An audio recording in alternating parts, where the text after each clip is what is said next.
Assalamualaikum mga tata. Ito nga pala ay weekend. So, makikita nyo ang mga green na kulay ay malapit na ang Saudi National Day.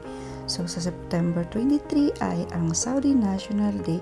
So, dito sa Al-Wasem, lahat makikita nyo ay ganyan na marami nang namimili dahil sa kanilang National Day. So, maghihintay tayo ng balita dahil ang balita namin ay 4 days tayong walang pasok. So sana magkatotoo sa ating pinapasukan na sana 4 days tayong walang pasok.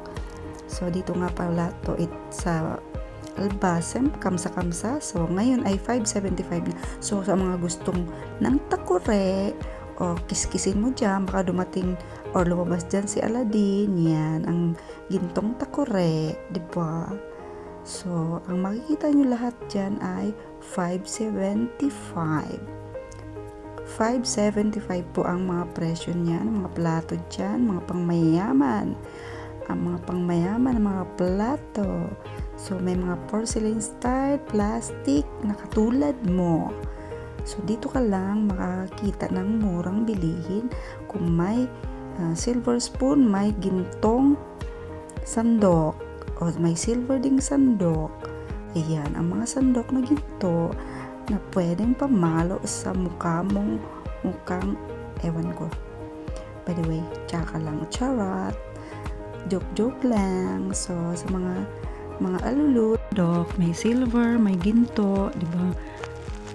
Diyan, mamimili ka sa mga sandok, may butas, may walang butas. So, sa mga mahilig mag-bake po, nandiyan ang mga baking pan. So, mahilig sa mga mag-bake, dito kayo makakabili ng mura. 5.75 lang po. Meron nga po din pala dyan ay mga baso. Yan, ang mga pangmayaman, gintong-ginto. So, mahilig ka mag-collect ng gold. Ayan, ang mga gold color. So, ayan, ang malaking, diba? Ang malaking takure. Pwede yan. Sa mga mahilig magkape, isang buong barangay, pwede dyan.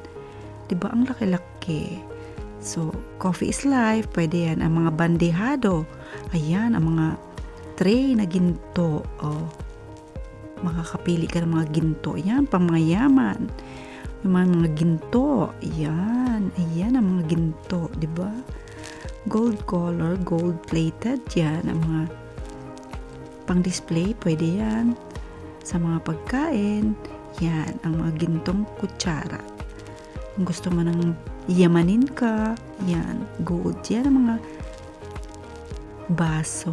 May mga baso po dyan, ang mga mura lang. 6 pieces ay 5.75 lang. Yan, ang mga glassware po. Diba? Marami kang makikita dyan ay 5.75 lang po. Mura na siya. So, yan, ang mga magkukolekt ng mga pang-cargo, dyan rin halos bumibili. Yan, diba? Maraming mura dito. Ito ang bilihan namin na pwede ka makabuo, makapuno ng isang box. Ayan, kung mga coffee lover, yan, isang drum ang kapihan mo. Yan, punong-puno ka ng baso. Yan, dito ka lang bubili ng pang-baso, pangmayaman na baso. Diba?